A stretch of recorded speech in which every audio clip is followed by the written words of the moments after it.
Olá, tudo bem? O assunto desse podcast são forças intermoleculares. Vamos lá?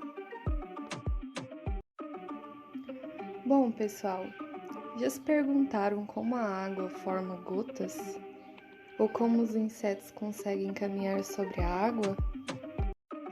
Isso acontece devido à tensão superficial da água.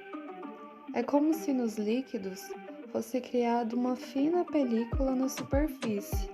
Nesse caso, falamos da água. Imagine um copo de água. Podemos ver uma separação entre o líquido e o recipiente, certo? Isso ocorre porque a interação entre as moléculas de água na superfície é diferente das interações no interior do líquido. Na superfície, uma molécula de água consegue interagir com as moléculas que estão nas laterais e abaixo dela. Já no interior, uma molécula é rodeada por outras moléculas, então há interação em todas as direções por meio das ligações de hidrogênio. É daí que temos então as formações de gotas e a possibilidade dos insetos caminharem sobre a água. Essa tensão superficial ocorre de maneira mais acentuada, assim, nos líquidos que possuem forças intermoleculares intensas, como a água. Tá bom, mas afinal, o que são forças intermoleculares? Como vimos até agora, no nosso dia a dia existem várias substâncias com diversas propriedades diferentes, como os estados físicos, líquido, sólido e gasoso, os pontos de fusão e de ebulição, a solubilidade, entre outros. Muitas dessas diferenças de propriedades nas substâncias devem-se às diferentes interações e atrações que se estabelecem entre as suas moléculas. O físico e químico holandês Van der Waals foi o grande pesquisador dessas interações, lá em 1873. E segundo ele, essas forças intermoleculares são então as formas como as moléculas dos compostos polares ou apolares, formados por ligações covalentes, interagem entre si. Existem então três tipos de forças intermoleculares: força de London ou de polo induzido, força de polo permanente ou de polo-dipolo, e ligações de hidrogênio. Ordem crescente, tá? Da mais fraca para a mais forte. Começamos então pela de polo induzido. Ela ocorre entre moléculas apolares, ou seja, moléculas que não apresentam polos positivo e negativo, pois os elétrons estão aí distribuídos de forma uniforme em sua eletrosfera. No entanto, em algum momento eles podem querer ali se reunir em uma molécula, criando nela um polo positivo e um negativo.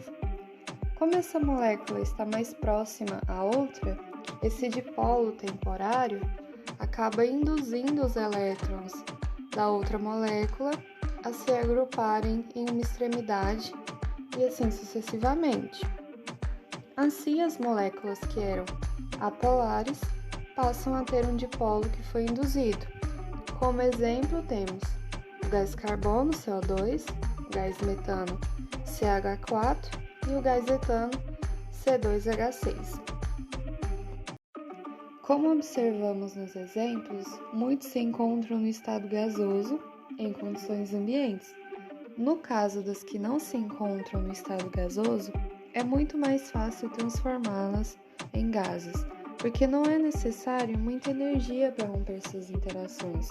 Por exemplo, o iodo sublima, ou seja, passa diretamente do estado sólido para o gasoso. Outro exemplo é o dióxido de carbono, CO2, que no estado sólido é conhecido como gelo seco, mas que também sublima a menos 37 graus Celsius. No entanto, a facilidade de mudança de estado físico depende também de outro fator, a massa molar. Quanto maior a massa molar, maior é a força de interação, pois as forças de dipolo induzido dependem da superfície de contato. Quanto maior a superfície de contato entre as moléculas, maior é a indução que uma exerce sobre a outra, e maior é a atração entre ambas. É por isso que os hidrocarbonetos da gasolina apresentam-se na forma líquida, ponto de fusão, menos 56,8 graus Celsius, e ponto de ebulição, 125,6 graus Celsius. A força de polo-dipolo já ocorre em moléculas polares. De exceção, temos as que têm o elemento hidrogênio ligado ao flúor, ao oxigênio e nitrogênio. Exemplo de substâncias cujas moléculas interagem por dipolo-dipolo é o ácido clorídrico, HCl, dióxido de enxofre, CO2, ácido cianídrico, HCN, entre outros. Como as moléculas são polares, apresentam polos positivo e negativo, elas interagem de forma que o polo negativo de uma una-se ao polo positivo da outra, e assim sucessivamente. Imaginem comigo então, o HCl, o Cl- vai se ligando com o H- da outra molécula e assim vai indo de molécula em molécula. Ainda utilizando como exemplo o HCl, o ácido clorídrico é uma solução aquosa de cloreto de hidrogênio.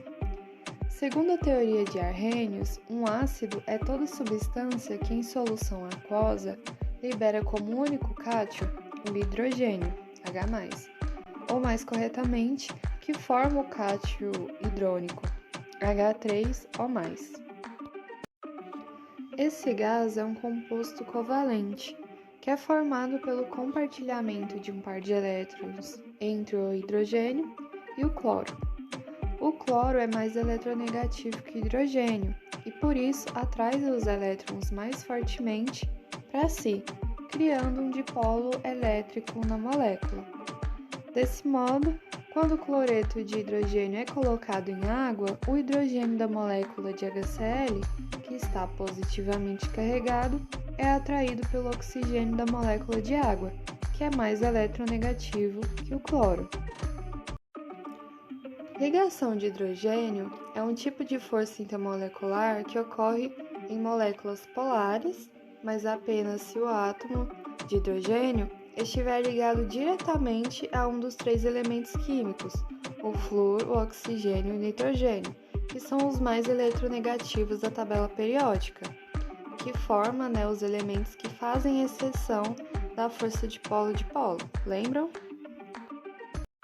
Os exemplos de moléculas que interagem por ligações de hidrogênio são ácido fluorídrico, HF, amônia, NH3 e a água, H2O. Como a ligação de hidrogênio ocorre em moléculas cuja diferença de eletronegatividade entre os átomos é muito grande, trata-se então de uma força intermolecular de alta intensidade, que é responsável pela tensão superficial que falamos lá no início. Exemplos também que fazem ligação de hidrogênio são os ácidos carboxílicos. Eles são muito importantes para a química orgânica, pois é ela quem estuda os compostos que têm carbono. Os ácidos carboxílicos designam uma função orgânica oxigenada, ou seja, possuem pelo menos um átomo de oxigênio em sua estrutura. Esses ácidos são indicados pela forma geral COOH e caracterizam-se essencialmente pela presença do grupo carboxila em sua estrutura. Aplicações então dos ácidos carboxílicos. Eles são usados na produção de ésteres orgânicos, produção de sais de ácidos carboxílicos, na preparação de perfumes, produção de vinagre, produção da seda artificial, produção de desinfetantes e também no tingimento de tecidos. Bom, foi isso e espero que vocês tenham entendido, compreendido tudo muito bem. Até mais!